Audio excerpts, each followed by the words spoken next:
اس حوالے سے یہاں پہ سواریہ نشان ہے اس ہیڈنگ میں. آئیے جانتے ہیں کیا لکھا ہے کہ روایت میں مذکور ہے کہ قیامت کے دن سب سے پہلے محسن بن علی علیہ السلام کا مقدمہ پیش کیا جائے گا اور اللہ کی طرف سے اس کا فیصلہ کیا جائے گا. محسن کے قاتل اور قنفس کے لیے حکم صادر ہوگا کہ انہیں عرصہ محشر میں لایا جائے.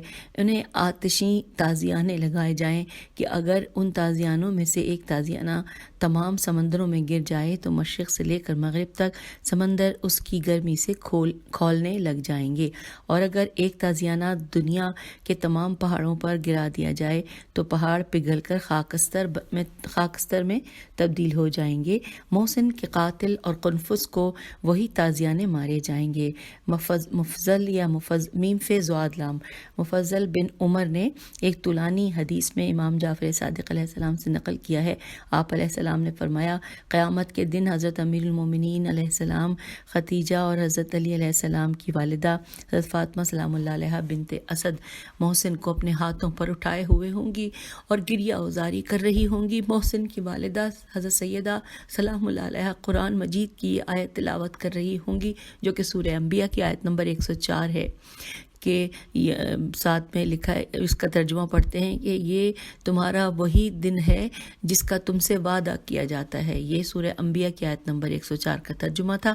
اور اس کے بعد پھر لکھا ہے کہ ساتھ ساتھ یہ بھی کہا کہ سورہ آل عمران کی آیت نمبر 30 بھی پڑھیں گی کہ اس دن کو یاد کرو کہ جب ہر نفس اپنے نیک اعمال کو بھی حاضر پائے گا اور اعمال بد کو بھی،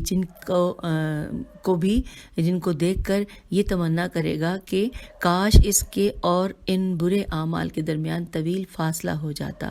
یہ تھی سورہ آل عمران کی آیت نمبر 30 کا ترجمہ. یہ تو ہم نے پڑھا.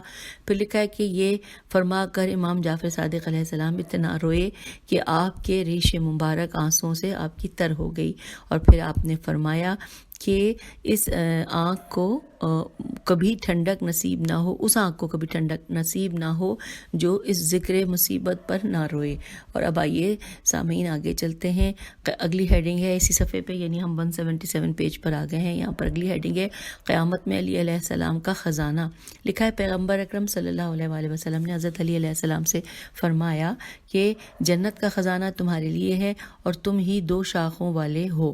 اور پھر ساتھ ساتھ یہاں بریکٹ میں لکھا ہے کہ 2 شاخوں سے امام حسین اور امام حسن علیہ السلام مراد ہیں جو کہ جنت کے لیے باعث زینت ہوں گے. اور یہاں پر بریکٹ کلوز ہو گیا. پھر لکھا ہے مرحوم شیخ صدوق علیہ رحمہ فرماتے ہیں میں نے اپنے بعض اساتذہ سے سنا کہ خزانے سے مراد محسن بن علی ہے جس کا در و دیوار کے درمیان اسقاط ہوا تھا، اور ہمارے وہ استاد اس روایت سے استدلال کرتے تھے کہ انسان کا اسقاط شدہ بچہ دروازہ جنت کے قریب ناراض حالت میں کھڑا ہوگا اور اسے جنت میں جانے کے لیے کہا جائے گا تو وہ جواب میں کہے گا کہ میں اس وقت تک جنت میں نہیں جاؤں گا جب تک میرے والدین مجھ سے پہلے جنت میں داخل نہ ہو جائیں. آئیے سامعین ہم پیج نمبر 177 پڑھ چکے اور اب ہم پیج نمبر 178 پڑھنے جا رہے ہیں. اور یہاں پہ ہیڈنگ ہے قول نظام، نون زوئے الف میم اور زوئے پہ تشدید ہے. اور اس حوالے سے یہاں پہ حاشیے میں سمجھایا گیا ہے کہ ابراہیم بن سیار بصری معروف بنظام، نون زوئے الف میم زوئے پہ تشدید، معروف بنظام، متوفی 835 سے 845، مشہور و معروف معتزلی متکلم تھے اور دنیائے اسلام کے عظیم عالم تھے. اور بریکٹ پہ لکھا ہے المنجد فی العالم، الف لام میم نون جیم دال، اور فی العالم فے چھوٹی الف لام الف عین لام الف میم. یہ بریکٹ میں ہم نے پڑھ لیا. اور اب آئیے ہم تفصیل جانتے ہیں، اور کیونکہ ہم نے حاشیے میں معلومات جان لی. اور ہیڈنگ ہے قول نظام. آئیے قول نظام کے حوالے سے پڑھتے ہیں. لکھا ہے سید بزرگوار مولانا میر حامد حسن ہندی اپنی کتاب ابقات الانوار عین بے قاف الف تے الف لام الف نون واو الف رے میں کتاب الوافی بالوفیات بے الف لام واو الف فے چھوٹی ہے اور بے الف لام واو فے یہ الف تے، کتاب الوافی بالوفیات، تالیف صلاح الدین صفری سواد فیرے چھوٹی ہے، ان کے بارے میں لکھا ہے عالم اہل سنت، بریکٹ کلوز ہو گیا. لکھا ہے کہ ان کے حوالے سے ابو عمر و جاہز جیم الف ہے زوئے کے استاد نظام کے متعلق لکھتے ہیں کہ نظام نے کہا کہ پیغمبر اکرم صلی اللہ علیہ وآلہ وسلم نے اس بات کی تصریح کر دی تھی کہ خلافت علی علیہ السلام کا حق ہے، اور حضرت صلی اللہ علیہ وآلہ وسلم نے علی علیہ السلام کو اس مقام پر معین کیا تھا اور تمام صحابہ اس سے آگاہ تھے، لیکن عمر نے ابو بکر کی خاطر اسے چھپایا۔ پھر لکھا ہے نظام نے اپنے سلسلہ کلام میں کہا ہے عمر نے ابو بکر کی بیعت خلافت کے دن حضرت فاطمہ سلام اللہ علیہ کے پہلو پر ضرب ماری تھی، جس کی وجہ سے محسن کا اسقاط ہوا تھا۔ اسی طرح شہر ستانی کی کتاب الملل والنحل میں تحریر ہے۔ اچھا سامعین، یہ ہم نے پڑھ لیا۔ اب اگلی ہیڈنگ آ گئی ہے، پیج وہی ہے 178، کہ پیغمبر اکرم صلی اللہ علیہ وآلہ وسلم نے خون حبار، اب یہ جو حبار کا ورڈ ہے یہ انورٹڈ کاما میں ہے، خون حبار ہے پہ پیش ہے بے الف رے حبار کو مباح کیوں کیا تھا۔ اب یہ ہیڈنگ دوبارہ میں پڑھتی ہوں کہ پیغمبر اکرم صلی اللہ علیہ وآلہ وسلم نے خون حبار کو مباح کیوں کیا تھا، سوالیہ نشان ہے۔ پھر لکھا ہے کہ اس حوالے سے تفصیلات کچھ اس طرح ہیں کہ مشہور سنی عالم ابن ابی الحدید شرح نہج البلاغہ میں تحریر کرتے ہیں، فتح مکہ جو 6 ہجری میں واقع ہوئی، اس کے وقت رسول خدا صلی اللہ علیہ وآلہ وسلم نے حبار بن اسود کا خون مباح قرار دیا تھا۔ اس کا جرم یہ تھا کہ جب رسول خدا صلی اللہ علیہ وآلہ وسلم کی بیٹی زینب سلام اللہ علیہ ہجرت کر کے مدینہ جا رہی تھیں تو اس نے نیزے سے انہیں محمل میں خوف زدہ کیا تھا، جس کی وجہ سے حضرت زینب سلام اللہ علیہ کے شکم کا بچہ ساقط ہو گیا تھا۔ اس لیے رسول خدا صلی اللہ علیہ وآلہ وسلم نے فتح مکہ کے موقع پر عام معافی کے اعلان کے باوجود اس کے خون کو مباح قرار دیا تھا۔ میں ابن ابی الحدید نے یہ روایت اپنے استاد ابو جعفر نقیب کے سامنے پڑھی تو انہوں نے کہا کہ رسول خدا صلی اللہ علیہ وآلہ وسلم نے حبار بن اسود کا خون اس وجہ سے مباح کیا تھا کہ اس نے آپ کی صاحبزادی زینب سلام اللہ علیہ کو خوفزدہ کیا تھا، جس کی وجہ سے ان کا حمل ساقط ہو گیا تھا۔ اور اس وجہ سے معلوم ہوتا ہے کہ اگر پیغمبر اکرم صلی اللہ علیہ وآلہ وسلم زندہ ہوتے تو آپ اس شخص کا خون بھی مباح قرار دیتے جس نے حضرت فاطمہ سلام اللہ علیہ کو خوف زدہ کیا تھا، جس کی وجہ سے ان کا حمل گر گیا تھا۔ میں نے اپنے استاد سے کہنا کہ کیا میں نے اپنے استاد سے کہا، سامعین وہ انک پھیلی ہوئی ہے تو ایسا لگا تھا کہنا، لیکن کہا ہے کہ میں نے اپنے استاد سے کہا کہ کیا میں آپ کی طرف سے نقل کروں کہ فاطمہ سلام اللہ علیہ کو خوفزدہ کیا گیا تھا اور اس وجہ سے ان کے محسن کا اسقاط ہوا تھا۔ تو ابو جعفر نقیب نے کہا کہ اس روایت کے متعلق توقف کرتا ہوں اور اپنا کوئی خاص نظریہ نہیں رکھتا، اور اس وجہ سے اور اس کی وجہ وہ روایت ہے کہ جو میرے پاس موجود ہے، اور یوں وہ بیچارہ تقیہ کر گیا۔ یہاں بریکٹ میں لکھا ہے کہ یوں وہ بیچارہ تقیہ کر گیا۔ اب یہاں پہ لکھا ہے کہ مؤلف کہتا ہے کہ سید جزوی جیم زی واو عین چھوٹی ہے، انہوں نے کیا ہی اچھا شعر لکھا ہے۔ آئیے ان کے یہ یہاں پر 3 اشعار ہیں جس کا ہم اردو ساتھ ساتھ پڑھ رہے ہیں کہ ان دو اشخاص نے رسول خدا صلی اللہ علیہ وآلہ وسلم کی وفات کے بعد حضرت زہرا سلام اللہ علیہ کو غیظ و غضب کے کئی گھونٹ پلائے، اور انہوں نے آپ کو غیظ و غضب کے گھونٹ پلا کر بہت ہی برا کیا۔ ان دونوں نے سیدہ سلام اللہ علیہ کو ناراض کیا، بلکہ آسمان کے مالک اللہ کو ناراض کیا۔ ہائے فاطمہ سلام اللہ علیہ کس کی بیٹی تھیں، کس کی ماں تھیں اور کس کی زوجہ تھیں، اس کے لیے ہلاکت ہے اور جس نے ان پر ظلم و اذیت کی ابتدا کی۔ تو یہ ہم پیج 179 کو اس وقت مکمل کر چکے، اور اب ہم پیج نمبر 180 پر آئیں گے، اور یہاں پر مین ہیڈنگ ہے مصائب زہرا سلام اللہ علیہ سے ائمہ کو کتنا دکھ پہنچا۔ آئیے اب اس ٹاپک پہ ہم مختلف ائمہ کے حوالے سے جانیں گے۔ لکھا ہے، سب سے پہلے لکھا ہے امام محمد تقی علیہ السلام کا دکھ۔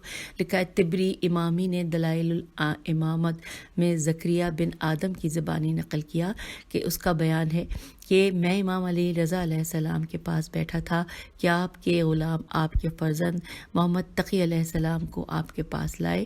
اس وقت ان کی عمر 4 برس سے بھی کم تھی۔ جب معصوم بچے کو والد کے پاس لایا گیا تو انہوں نے زمین پر ہاتھ رکھا اور آسمان کی طرف دیکھ کر کافی دیر تک سوچتے رہے۔ امام علی علیہ السلام نے اپنے نور نظر سے فرمایا کہ میں تم پر قربان کس طویل فکر میں چلے گئے۔ امام محمد تقی علیہ السلام نے کہا کہ میں ان مصائب کے بارے میں سوچتا ہوں جو میری دادی حضرت فاطمہ سلام اللہ علیہ پر وارد ہوئے۔ خدا کی قسم میں ان 2 افراد کو قبر سے نکال کر ان کے جسموں کو آگ میں جلا دوں گا، پھر ان کی خاک سمندر میں بہا دوں گا۔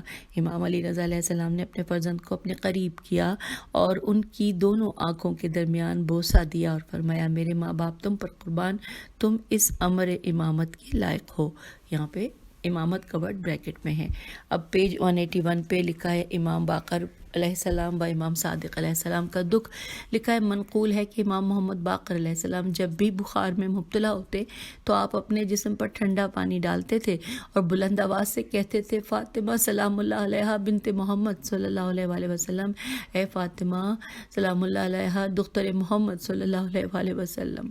علامہ مجلسی نے اس عبارت کی شرح کرتے ہوئے لکھا ہے کہ امام محمد باقر علیہ السلام حضرت سیدہ کے بابرکت نام کے ذریعے اللہ سے بخار سے شفا طلب کرتے تھے۔ پھر لکھا ہے کہ مؤلف کہتا ہے کہ میں یہ سمجھتا ہوں کہ جس طرح سے بخار امام علیہ السلام کے ظاہری وجود پر اثر کرتا تھا، اسی طرح سے حضرت سیدہ سلام اللہ علیہ کے مصائب امام علیہ السلام کے دل کو گھائل کرتے تھے۔ امام علیہ السلام بخار کو دور کرنے کے لیے ٹھنڈا پانی استعمال کرتے تھے اور دل کے زخموں کے درد کی شدت کو کم کرنے کے لیے اپنی مبارک دادی کا نام لیتے تھے۔ ہمارا مشاہدہ ہے کہ ایک غمگین شخص لمبی سانس کے ذریعے سے اپنے غم کے غبار کو ہلکا کرتا ہے۔ مصائب زہرا سلام اللہ علیہ کی وجہ سے ان کی اولاد طاہرین کے قلب و جگر زخمی تھے، مخالفین کی کثرت تھی اور انہیں تقیے سے کام لینا پڑتا تھا، اسی لیے وہ کھل کر اپنی مطلوبہ دادی کے مصائب بیان نہیں کرتے تھے، لیکن جب بھی ان کے سامنے کوئی مومن حضرت فاطمہ سلام اللہ علیہ کا نام لیتا تو ان کے دلوں کا درد تازہ ہو جاتا تھا اور ان کے چہرے سے غم کے آثار ظاہر ہونے لگتے تھے۔ اس حقیقت کا اندازہ حسب ذیل روایت سے بھی ہوتا ہے کہ امام جعفر صادق علیہ السلام کے اصحاب میں سے ایک شخص کا نام سکونی تھا، سین کاف واو نون چھوٹی ہے، سکونی تھا۔ اللہ تعالیٰ نے اسے ایک بیٹی عطا فرمائی تو امام جعفر صادق علیہ السلام نے اس سے پوچھا تو نے اپنی بیٹی کا کیا نام رکھا ہے؟ سکونی نے عرض کیا میں نے اپنی بیٹی کا نام فاطمہ رکھا ہے۔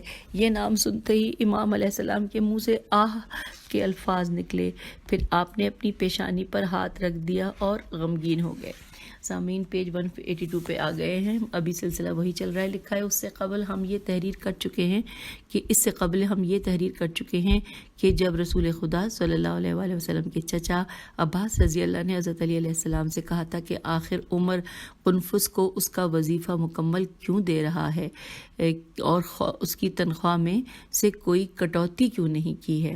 حضرت علی علیہ السلام نے ادھر ادھر دیکھا، آپ کی آنکھوں سے سیلاب اشک جاری ہوئے اور فرمایا کہ اس ذریعے سے وہ اس تازیانے کا شکریہ ادا کر رہا ہے جو قنفذ نے فاطمہ زہرا سلام اللہ علیہ کے رسید کیا تھا۔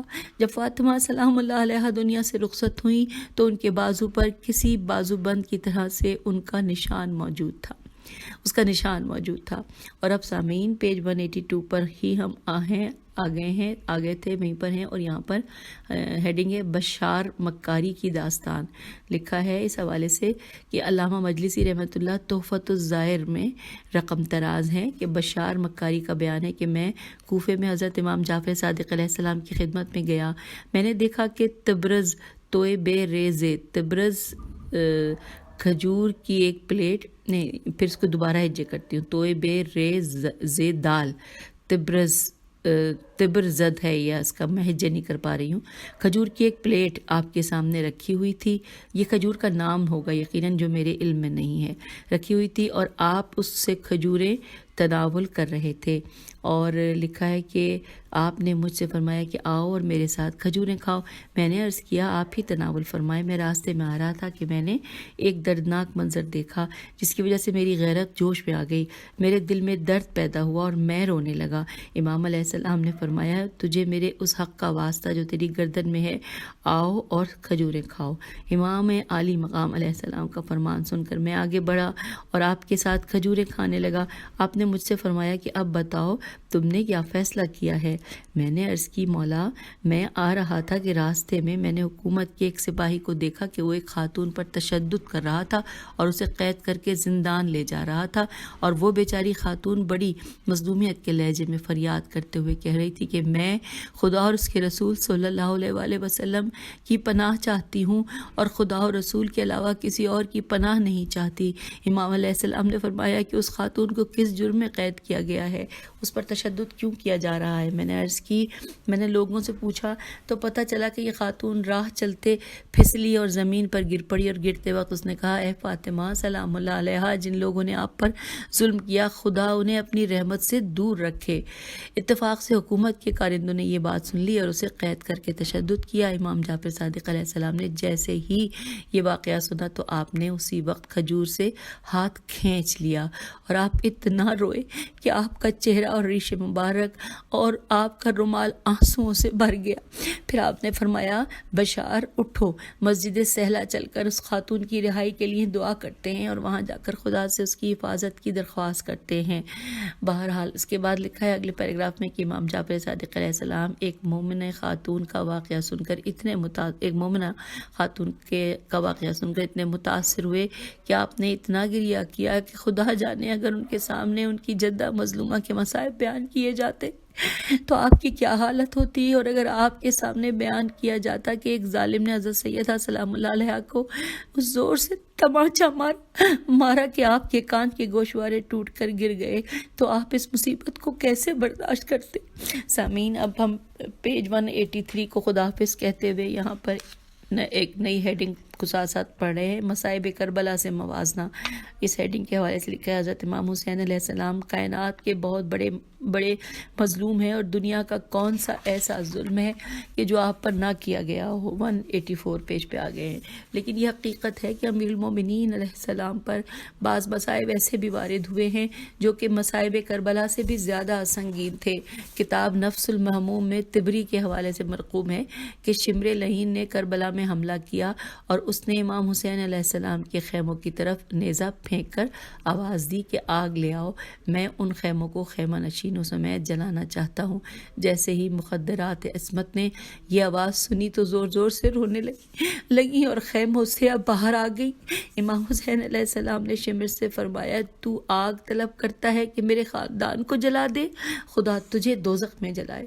پھر لکھا ہے، ابو مخنف لکھتے ہیں کہ سلیمان بن راشد نے حمید بن مسلم سے نقل کیا ہے کہ میں شمر کے پاس گیا اور اس سے کہا کہ تعجب ہے، تیرے لیے یہ کام نامناسب ہے، کیا تو بیک وقت 2 خصلتوں کا حامل بننا چاہتا ہے؟ نمبر 1 عذاب کا مستحق بن رہا ہے، نمبر 2 مستورات اور معصوم بچوں کو جلانا چاہتا ہے۔ اس کے بعد لکھا ہے کہ کیا ابن زیاد اتنے مردوں کے قتل کرنے کی وجہ سے تجھ سے خوش نہیں ہوگا؟ پھر لکھا ہے کہ شمر نے کہا کہ تو کون ہے؟ میں نے کہا میں تجھے اپنے متعلق کچھ نہیں بتاؤں گا، کیونکہ مجھے یہ اندیشہ لاحق ہے کہ اگر میں نے اسے اپنے متعلق بتا دیا تو یہ ابن زیاد کے سامنے میری چغلی کھائے گا۔ اتنے میں مجھ سے زیادہ شمر کی اطاعت کرنے والے شبس شین بیس سے شبس بن ربی ریب عین چھوٹی نے شمر سے کہا کہ شمر، اس سے زیادہ غلط بات میں نے تجھ سے پہلے کبھی نہیں سنی تھی، اور اس پر برا اقدام تو نے پہلے کبھی نہیں کیا تھا، اس سے برا اقدام تو نے پہلے کبھی نہیں کیا تھا، کیا تجھے بچوں اور عورتوں کے قتل پر مامور کیا گیا ہے؟ یہاں پر سوالیہ نشان ہے۔ اور اب ہم پیج 185 پہ آگے لکھا ہے، حمید بن مسلم کہتا ہے، شمر نے جیسے ہی یہ الفاظ سنے اسے شرم آئی اور وہ بچوں اور عورتوں کو جلانے سے باز آیا۔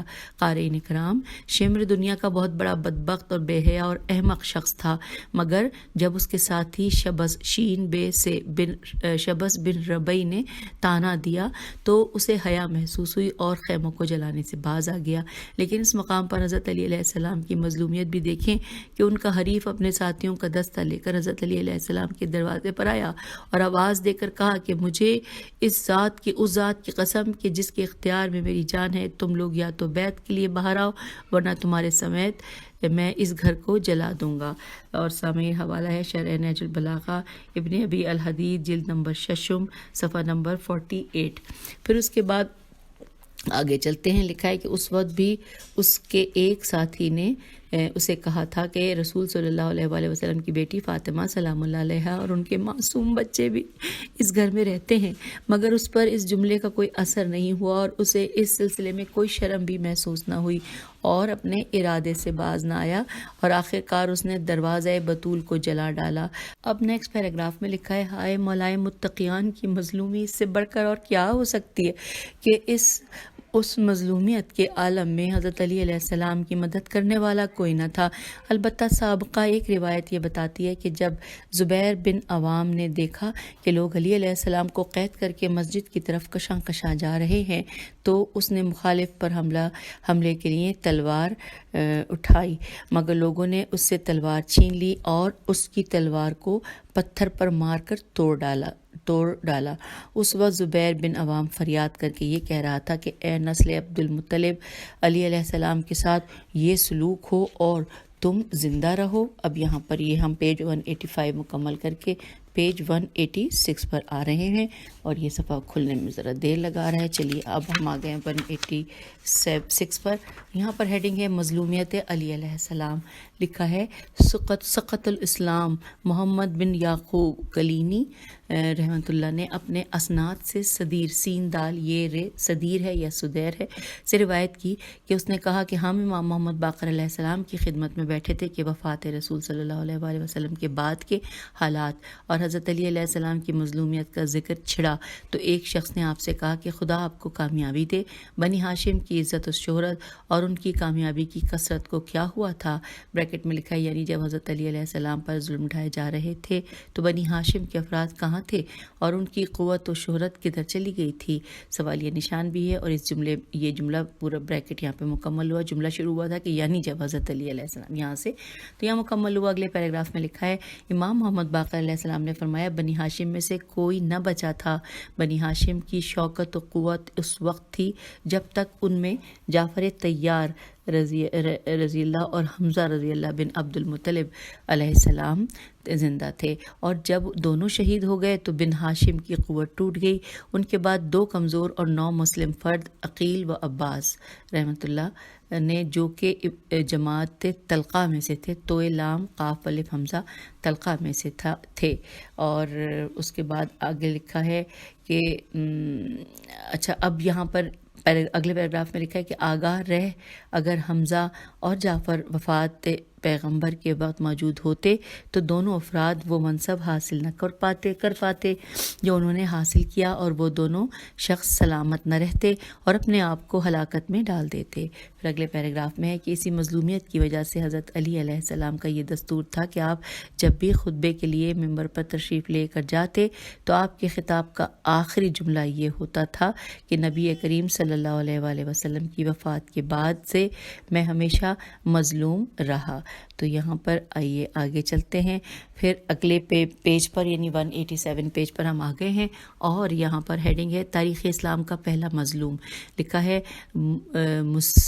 مسیب میم سین یہ بے اور یہ پہ تشدید ہے، مسیب بن نجبہ نون جیم بے ہے کا بیان ہے کہ ایک دن حضرت علی علیہ السلام خطبہ دے رہے تھے کہ ایک شخص آیا اور اس نے چیخ کر کہا کہ ہائے ظلم ہو گیا، ہائے ظلم ہو گیا۔ حضرت علی علیہ السلام نے اس سے فرمایا کہ نزدیک آ جاؤ۔ وہ شخص نزدیک آیا تو آپ نے فرمایا مجھ پر بیابان کی ریت کے ذروں اور حیوانات کے جسم کے بالوں کی مقدار میں ظلم کیا گیا ہے۔ ایک اور عرب نے امیر المومنین علیہ السلام کے پاس سے گزرتے ہوئے کہا یا امیر المومنین المظلوم، اے مظلوم امیر المومنین۔ حضرت نے فرمایا کہ عزیزم مجھ پر ریگستان کی ریت کے ذرات اور حیوانات کے بالوں کے برابر ظلم ہوئے ہے۔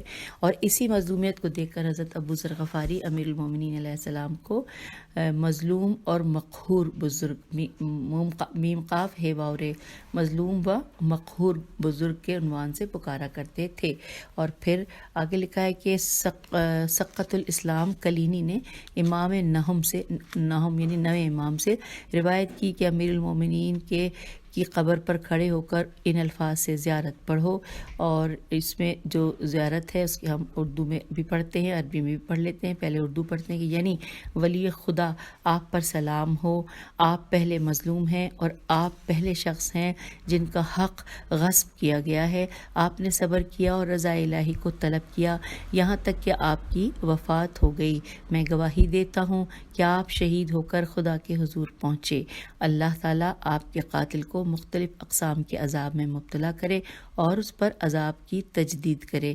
اور یہاں پر حوالہ ہے کہ یہ زیارت مطلقہ کے عنوان سے مفاتیح الجناح میں موجود ہے. آئیے اس کو اس کتاب سے پڑھنے کی کوشش کرتے ہیں. زیر زبر پیش کہیں ہیں اور کہیں تھوڑا سا ہمیں خود اس اندازے سے ہم پڑھ لیتے ہیں. لکھا ہے السلام علیکہ یا ولی اللہ انت اولا مظلوم و اولا من اوصبا حقہ زبرتا و احسبتا حتی اتاک الیقین فاشہد انکا لقیت اللہ و انت شہید عذب اللہ قاتلک بانواع العذاب وجدد علیہ العذاب. یعنی ولی اللہ خدا آپ پر سلام ہو، آپ پہلے مظلوم ہیں اور آپ پہلے شخص ہیں جن کا حق غصب کیا گیا. آپ نے صبر کیا اور رضا الہی کو طلب کیا یہاں تک کہ آپ کی وفات ہو گئی. میں گواہی دیتا ہوں کہ آپ شہید ہو کر خدا کے حضور پہنچے. اللہ تعالیٰ آپ کے قاتل کو مختلف اقسام کے عذاب میں مبتلا کرے اور اس پر عذاب کی تجدید کرے. اور جیسا کہ ابھی بتایا تھا آپ کو میں دوبارہ دہرا دیتی ہوں کہ یہ زیارت مطلقہ میم تو لام قافے کے عنوان سے مفاتیح الجناح میں موجود ہے.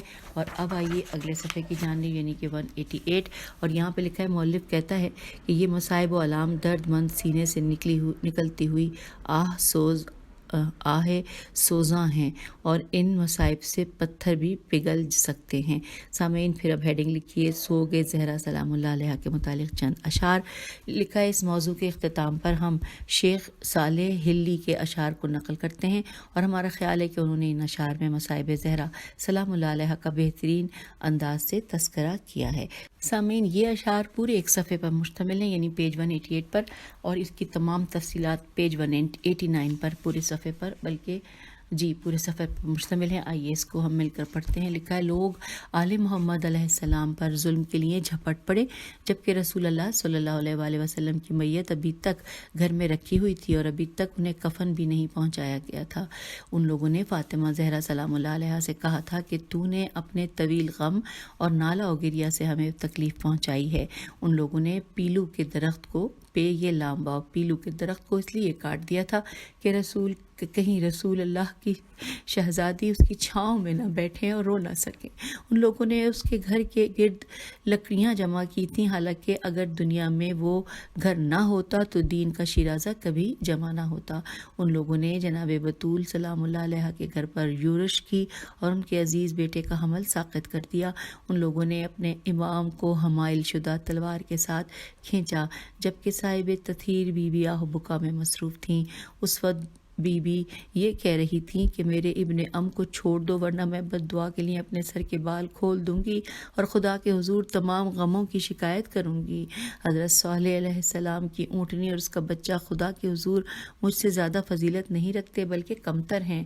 یہاں بریکٹ میں لکھا ہے کہ یعنی ناقہ صالح کی کونچے کاٹنے والے خدا کے سخت عذاب میں مبتلا ہوئے تھے اور تم بھی یہی چاہتے ہو. یہاں پہ بریکٹ کلوز ہو گیا. پھر لکھا ہے بی بی سلام اللہ علیہ روتی ہوئی آنکھوں اور غمگین دل کے ساتھ رسول اکرم صلی اللہ علیہ وآلہ وسلم کی قبر شریف پر آئیں. مصائب کے چنگل سے بی بی سلام اللہ علیہ کے دل کو جکڑا ہوا تھا. مصائب کے چنگل نے بی بی سلام اللہ علیہ کے دل کو جکڑا ہوا تھا. اس عالم میں بی بی نے کہا دشمنوں کے مقابلے میں میرے مددگار موجود نہیں ہیں. ابا جان آج سامری اور اس کا بچڑا لوگوں کے مقتدا میم قاف تے دال الف مقتدا بن چکے ہیں اور لوگوں نے ہارون محمدی صلی اللہ علیہ وآلہ وسلم حضرت علی علیہ السلام سے منہ موڑ لیا ہے.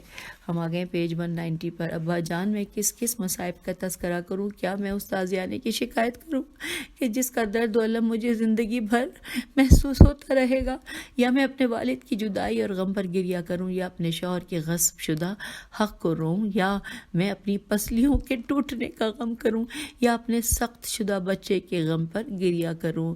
ہائے، اپنے والد کے میراث و عطیات پر غاصبانہ قبضہ کا شکوہ کروں، یا اس بات کی شکایت کروں کہ لوگوں نے مجھے جانتے ہوئے بھی میرے حق کا انکار کر دیا.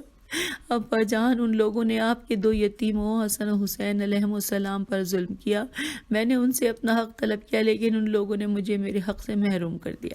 سامعین، اب یہ جو اشعار تھے ان کا ترجمہ ہم نے پڑھ لیا اور پیج 190 پر ہم پہنچ گئے. یہاں پر میں آپ سے اجازت چاہوں گی کیونکہ اس کے بعد ہم جو اگلا ٹاپک آغاز کریں گے، یعنی ہیڈنگ آغاز کریں گے، تو وہ پھر ہم اکٹھی نیکسٹ ایک اس نشست میں پڑھیں گے. تو اجازت دیجیے. خدا حافظ. فی امان اللہ.